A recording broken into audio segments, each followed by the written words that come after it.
Salut à tous passionnés de football, bienvenue dans ce voyage dans le temps sur notre chaîne de podcast. Aujourd'hui, alors que les lumières de la ville laissent place à des instants de calme et de réflexion, je vous invite à remonter le temps et à découvrir un monde où le football est bien plus qu'un sport, une véritable religion. Là-bas, les couleurs jaunes et vertes ont donné naissance à une génération d'artistes du ballon rond qui ont fait vibrer les fans du monde entier, écrivant une histoire imprégnée du jogo bonito, le beau jeu. Dotés d'un talent inné et d'un style de jeu sauvage, spontané et magique, ces joueurs ont non seulement remporté d'innombrables titres prestigieux, mais sont aussi devenus l'âme de ce sport. Cependant, derrière ces moments de gloire sous le soleil sud-américain, où les projecteurs des stades européens, se cachent des individus au destin incroyablement complexe. Au fil des années, le temps et les tentations ont laissé des cicatrices indélébiles dans leur vie. Certains ont trouvé une paix tardive, tandis que d'autres ont sombré dans la tragédie, des scandales retentissants et des parcours qui se sont achevés dans les larmes. Revenons sur les parcours tumultueux des 12 noms les plus marquants, ceux qui ont formé une bande de génies et de péchés dans le football samba. Pour ouvrir cette chronique teintée de lumière et d'ombre, il faut évoquer Robinho, alias Robson de Sousa. À 20 ans, faisant ses premiers pas dans le monde du football, cet attaquant né en 1984 était salué comme le Petit Pelé, portant sur ses épaules l'espoir d'atteindre le sommet du football mondial. Durant ces années brillantes, Robinho était un véritable artiste, un maître dans l'art de créer la magie grâce à ses dribbles fulgurants, les pedaladas. Avec sa capacité à dribbler comme une danseuse et son sourire radieux, les performances de Robinho sous les couleurs de Santos, puis du Real Madrid et de Manchester City, révélaient avec brio le talent inné d'un danseur de rue. Mais après des contrats mirobolants et des années fastes, sa carrière a connu un coup d'arrêt brutal lors de son transfert à l'AC Milan. En 2013, le monde du football a été bouleversé par l'accusation selon laquelle Robinho et ses amis auraient participé au viol collectif d'une Albanaise dans une boîte de nuit milanaise. De star adulé par des millions d'enfants, son image s'est effondrée. Pendant des années, il a tenté de nier sa culpabilité, utilisant son argent et sa notoriété pour échapper à la justice en retournant au Brésil. Sa vie privée, autrefois glamour et faite de fêtes somptueuses, a peu à peu laissé place à l'isolement médiatique et au désengagement des sponsors. Le plus troublant est le parallèle entre son personnage sur le terrain et sa vie privée. L'image d'un artiste du football, persuadé de pouvoir dribbler n'importe quel défenseur grâce à son talent, semble s'être étrangement reflétée dans sa vie réelle.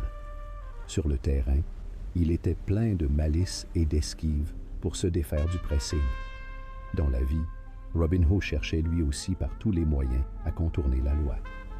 Aujourd'hui, après avoir raccroché ses crampons, Robinho, à 42 ans, paye le prix de ses erreurs. Son parcours illustre la chute d'un génie, la Cour suprême du Brésil l'ayant condamné à 9 ans de prison, scellant ainsi un sombre héritage et laissant un goût amer pour un talent autrefois promis au monde entier. Dans cette liste de légendes, il serait impensable de ne pas mentionner le personnage le plus étrange de l'histoire du football, Carlos Kaiser.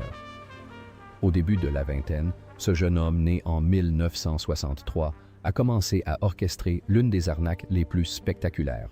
Dans les effectifs de grands clubs comme Botafogo, Flamengo, Fluminense, Vasco da Gama et même en Europe, Kaiser était littéralement un fantôme. Dépourvu de talent sur le terrain, mais doté d'une grande éloquence, d'un sens aigu de la communication et d'une ruse hors pair, il a signé des dizaines de contrats professionnels sans quasiment jamais jouer une seule minute. Les mises en scène de Kaiser étaient de véritables spectacles. Il demandait à ses coéquipiers de le tacler violemment, simulait des blessures chroniques et portait de gros téléphones portables factices pour faire croire qu'il parlait anglais avec les clubs européens et ainsi faire grimper sa valeur. Sa vie privée était une succession de fêtes où il jouait les héros. il se liait d'amitié avec de véritables superstars comme Romario, Edmundo ou Renato Gaucho, utilisant leur notoriété pour se porter garant pour lui. Il corrompait des journalistes pour qu'ils écrivent des articles dithyrambiques sur son talent et savait toujours comment s'attirer les faveurs des gangs ou des propriétaires de clubs les plus agressifs pour sauver sa peau. Le plus troublant est le parallèle entre son rôle sur le terrain et sa vie réelle. L'image d'un faux artiste du football lui allait comme un gant. Invisible sur le terrain, fuyant le ballon, Carlos Kaiser était, dans la vie, un maître de la survie, un expert en psychologie qui manipulait les croyances d'autrui dans une société où le football est une religion. Aujourd'hui, après avoir raccroché ses crampons, qu'il portait rarement, Carlos Kaiser, à 61 ans, mène une vie paisible comme entraîneur personnel et est devenu le personnage principal de livres et de documentaires consacrés à sa vie. Son parcours témoigne d'une intelligence de la rue hors du commun et offre une illustration humoristique et satirique d'un monde du football professionnel truffé de failles. Parallèlement à la spontanéité de Ronaldinho, le football brésilien a également produit un attaquant arrogant mais redoutablement efficace. Romario, surnommé O Baixinho, le Petit. À 28 ans, cet attaquant né en 1966 a atteint les sommets de la gloire lors de la Coupe du Monde, 1994. Au sein des sélections brésiliennes et du FC Barcelone, Romario était un véritable tueur dans la surface de réparation. Caractérisé par ses frappes fulgurantes du bout du pied et sa capacité à se faire oublier de la défense adverse, il était une machine à but imparable. Les performances de Romario témoignaient d'une confiance presque arrogante, celle d'un homme pleinement conscient de son talent. Après le championnat du monde, sa carrière fut un parcours nomade à travers d'innombrables clubs, jusqu'à atteindre le record de 0 but en carrière, selon son propre décompte. Cependant, son talent s'accompagnait d'une vie dissolue. Romario était connu pour son goût prononcé pour la fête, sa passion pour les femmes et ses nombreux absentéismes à l'entraînement. Il se disputait fréquemment avec les entraîneurs, s'accordant le privilège du repos s'il marquait le week-end. Sa vie privée était toujours tumultueuse, marquée par de multiples mariages, d'innombrables relations complexes et des déclarations chocs aux médias. Pourtant, derrière cette arrogance, se cachait une intelligence hors du commun. Le plus frappant est le parallèle entre son rôle sur le terrain et sa vie privée. L'image d'un guerrier opportuniste, capable de saisir sa chance dans la surface de réparation, semble se refléter parfaitement dans sa vie. Sur le terrain, il était un homme individualiste qui atteignait toujours ses objectifs. Dans la vie, Romario est un homme extrêmement pragmatique, sachant transformer sa notoriété en pouvoir. Aujourd'hui, après avoir raccroché ses crampons, Romario, à 58 ans, poursuit une carrière politique et est un sénateur influent au Brésil. Son parcours témoigne de sa capacité à influencer le jeu à sa guise, passant d'un enfant terrible sur le terrain à un homme puissant dans la société. Revenons sur le passé pour retracer la vie de Socrate, le grand docteur du football. À 28 ans, lors de la Coupe du Monde, 1982, ce milieu de terrain, né en 1954, était le capitaine de l'une des équipes brésiliennes les plus prestigieuses de l'histoire. Cette année-là, Socrate incarnait l'âme du milieu de terrain, un intellectuel jouant au football. Avec sa grande taille et sa barbe fournie, son bandeau emblématique et ses talonnades magiques, il a marqué les esprits. Les performances de Socrate illustraient avec brio la beauté de l'élégance et de l'intelligence. Contrairement à tous ses coéquipiers, il était médecin. Sa vie était liée à la liberté de penser et au mouvement démocratie corinthienne, où il utilisait le football comme outil de lutte politique, revendiquant le droit de vote contre la dictature au Brésil. Dans sa vie privée, Socrate était un véritable bohème. Il aimait l'art, appréciait l'écriture d'articles et était également passionné de musique, de cigarettes et de bière. Il avait un jour déclaré publiquement boire et fumer quotidiennement, un mode de vie qui ravageait son corps, mais il refusait de changer, car c'était ainsi qu'il goûtait à une liberté absolue. Le lien entre son rôle sur le terrain et sa vie réelle était incroyablement profond et constant. L'image d'un artiste du football, orchestrant toujours le jeu avec une intelligence remarquable, semblait étrangement se refléter dans sa vie. Sur le terrain, il était un meneur de jeu élégant. Dans la vie, Socrate était aussi un penseur, un médecin qui voulait soigner les maux de la société, mais qui était impuissant à se soigner lui-même. Cependant, ce parcours exceptionnel et ses nobles idéaux durent s'interrompre brutalement. Le 4 décembre 2011, Socrate décéda à l'âge de 57 ans des suites d'une infection intestinale, conséquence de nombreuses années d'alcoolisme. Sa disparition laissa un immense vide dans le cœur des supporters. L'héritage qu'il laisse derrière lui n'est pas seulement un jeu magnifique, mais aussi le récit poignant d'une vie marquée par le sacrifice et l'ardent désir de liberté d'un intellectuel qui se sentait en marge du monde du football. Si Garrincha incarnait la joie d'antan, Ronaldinho est le sourire éternel du football moderne. À 25 ans, au milieu des années 2000, ce joueur aux dents de lapin, né en 1980, était le véritable roi du Camp Nou. Au sein de l'équipe du FC Barcelone, Ronaldinho était l'âme du milieu de terrain, un magicien brandissant une baguette magique. Avec ses élasticos magiques, ses passes aveugles et un sourire radieux qui ne s'est jamais effacé, il a marqué les esprits au point que même les supporters du Real Madrid se levaient pour l'applaudir. Les performances de Ronaldinho illustraient à la perfection le summum de l'imagination et du romantisme dans le football. Mais juste après cette période faste, sa carrière a connu une chute vertigineuse. Au lieu de se discipliner, Ronaldinho a choisi de se perdre dans les boîtes de nuit de Barcelone, Milan ou Rio de Janeiro. Le football est peu à peu passé au second plan. L'événement le plus choquant reste sans doute celui de 2020, lorsque le monde entier a été stupéfait de voir la légende du football menottée et emprisonnée au Paraguay pour usage de faux passeports. Il a passé plus d'1 mois en prison, où il a même participé et remporté le tournoi de futsal, le sourire aux lèvres, avant d'être libéré sous caution après avoir versé une somme considérable. La vie personnelle de Ronaldinho est une fête permanente, qu'il remplit sans cesse de musique, de femmes et d'amis. Il est intéressant de s'interroger sur le lien entre son style de jeu et sa vie. L'image d'un artiste du football exubérant semble se refléter étrangement dans son quotidien. Sur le terrain, il était spontané, refusant de se conformer à des tactiques rigides. Dans la vie, Ronaldinho refusait également de grandir, de se soumettre aux lois et aux normes sociales. Aujourd'hui, après avoir raccroché ses crampons, Ronaldinho, à 44 ans, se consacre aux affaires et profite de sa vie d'ambassadeur du football international. Son parcours témoigne d'un talent exceptionnel mais indiscipliné, et son sourire continue d'inspirer ceux qui considèrent le football comme un sport source de joie pure.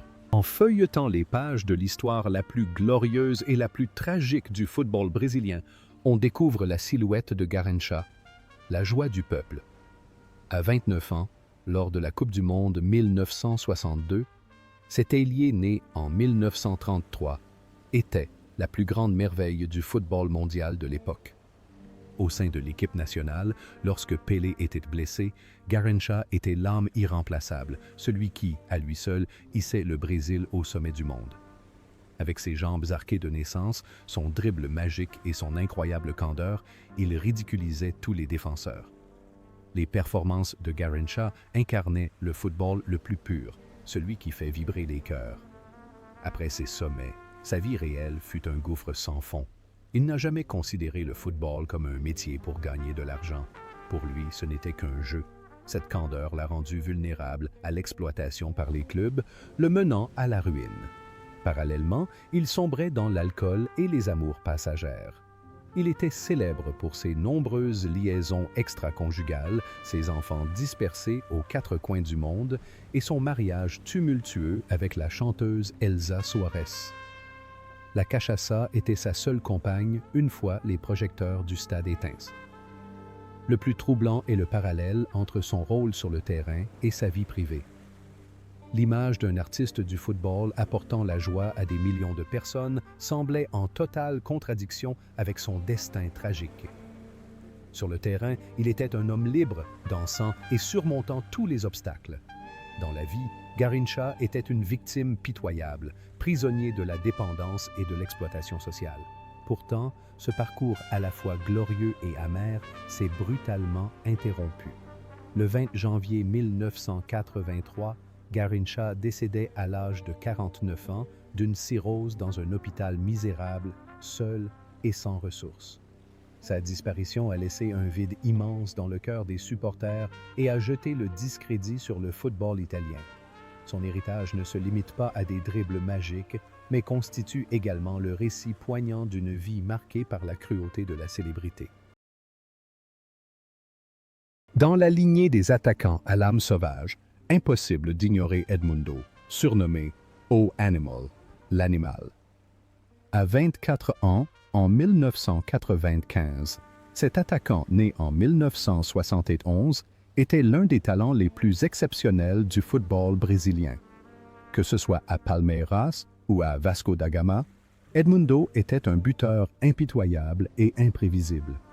Doté d'une technique individuelle hors pair, d'un instinct de tueur et d'une personnalité flamboyante, il a marqué les esprits par son génie fougueux. Ses performances ont toujours été l'expression même d'une fougue indomptable. Pourtant, sa carrière a toujours été marquée par de terribles épreuves. Le point culminant de la tragédie survint en décembre 1995. Après une nuit de fête arrosée à Rio, Edmundo prit le volant et provoqua un accident mortel qui coûta la vie à 3 personnes. Cet accident fut non seulement un scandale retentissant, mais aussi une condamnation à mort qui le hanta jusqu'à la fin de ses jours. Bien qu'il ait continué à jouer, allant même jusqu'à rejoindre l'Europe pour porter le maillot de la Fiorentina, son tempérament imprévisible est resté intact, comme en témoigne son départ précipité de l'équipe italienne en pleine saison pour retourner au Brésil à l'occasion du carnaval. La vie personnelle d'Edmundo a été une succession de jours passés à fuir les fantômes du passé. Il a traversé de longues batailles juridiques et a vécu sous la menace constante de condamnation. Le lien entre son style de jeu et sa vie est troublant. L'image d'un animal sur le terrain s'est étrangement reflétée dans sa vie. Sur le terrain, il jouait sans se soucier des règles, guidé par son instinct et son indiscipline. Dans la vie, Edmundo vivait avec la même insouciance, ce qui a eu des conséquences irréversibles. Aujourd'hui, après avoir raccroché ses crampons, Edmundo, à 53 ans, est commentateur sportif et apparaît occasionnellement à la télévision. Son parcours est le témoignage d'un talent gâché par l'impulsivité, et il porte encore le fardeau d'une conscience qui ne s'éteint jamais.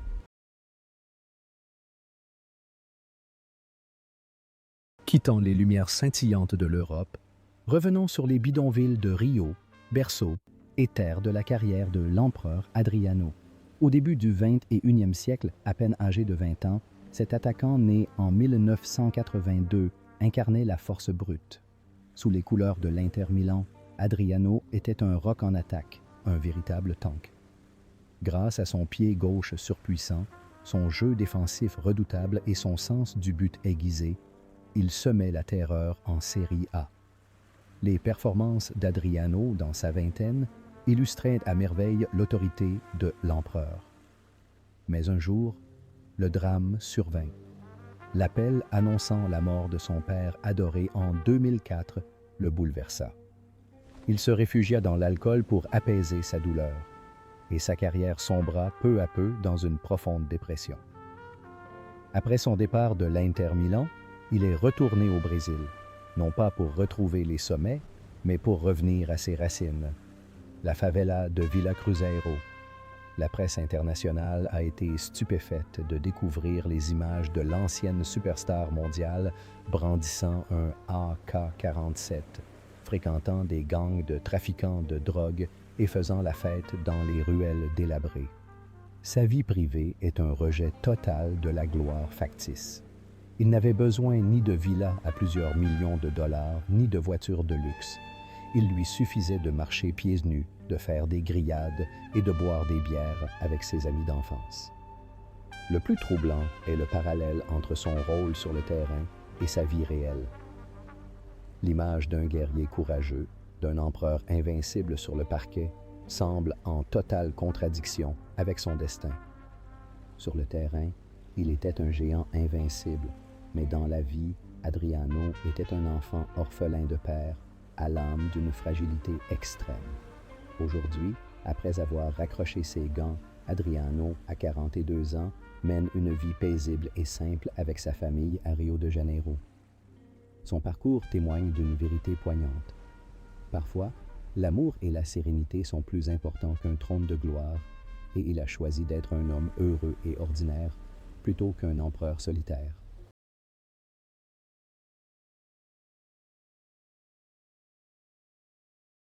Après la génération de Ronaldo, un autre petit prince a émergé, Neymar Jr. À 27 ans, en 2019, cet attaquant né en 1992 était au sommet de sa gloire, mais subissait également une pression énorme. Au sein de l'équipe nationale brésilienne et du Paris Saint-Germain cette année-là, Neymar était l'âme de l'attaque, un artiste rare, jouant un football pour l'art. Avec ses dribbles magiques, sa vision tactique aiguisée et son talent redoutable devant le but, il a marqué l'histoire comme une superstar valant des milliards. Les performances de Neymar ont toujours brillamment mis en valeur la beauté sauvage du football sud-américain. Cependant, sa carrière a toujours été éclipsée par des controverses extrasportives.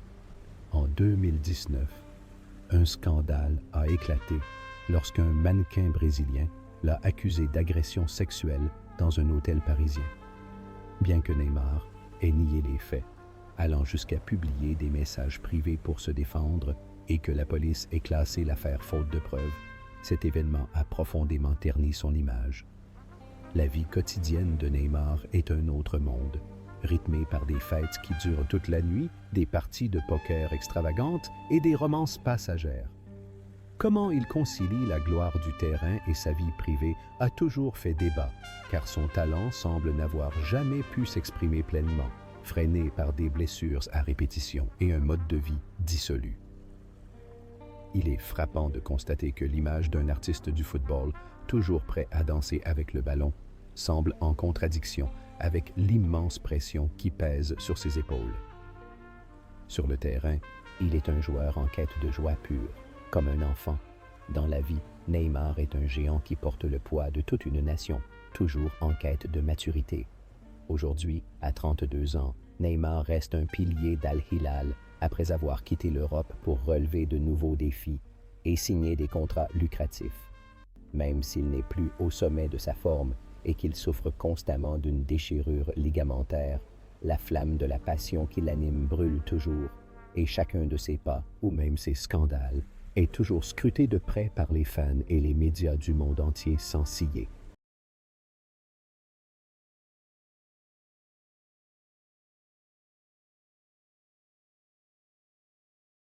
Après l'histoire de Robinho, penchons-nous sur un autre monument du football, celui que l'on considérait autrefois comme l'attaquant le plus parfait de l'histoire, Ronaldo Nazario, le phénomène.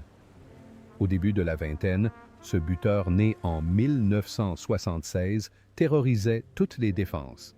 Dans les grands clubs brésiliens et européens, Ronaldo était un tueur sans précédent, l'alliance parfaite de la vitesse d'une Formule 1 et de la puissance d'un char d'assaut. Avec des accélérations fulgurantes, une finition chirurgicale et une combativité hors du commun malgré de terribles blessures aux ligaments du genou, les performances de Ronaldo illustraient à merveille la volonté d'un dieu transcendant les limites physiques. Mais la vie du phénomène n'a pas été que gloire. Après le titre de champion du monde 2002 et le Ballon d'Or, sa vie personnelle a été marquée par une série de tempêtes et de controverses. Le plus grand choc a eu lieu en 2008 à Rio de Janeiro, lorsqu'il a été impliqué dans une liaison scandaleuse avec 3 prostituées transgenres dans un motel. L'incident a choqué les médias du monde entier, révélant une facette cachée d'une vie faite de tentations, de fêtes et de mauvais choix pour une superstar en fin de carrière, aux prises avec une hypothyroïdie qui avait entraîné une prise de poids. Cependant, contrairement à beaucoup qui sombrent indéfiniment, Ronaldo fait preuve d'une grande capacité d'autocompassion et sait se relever. Le plus frappant est le parallèle entre son rôle sur le terrain et sa vie privée. L'image d'un guerrier qui n'a jamais cédé aux opérations chirurgicales brutales semble étrangement se refléter dans sa vie. Sur le terrain, il était un homme courageux, surmontant tous les obstacles pour marquer. Dans la vie, Ronaldo est un être humain de chair et de sang, avec toute la palette des émotions, mais qui sait toujours renaître de ses cendres.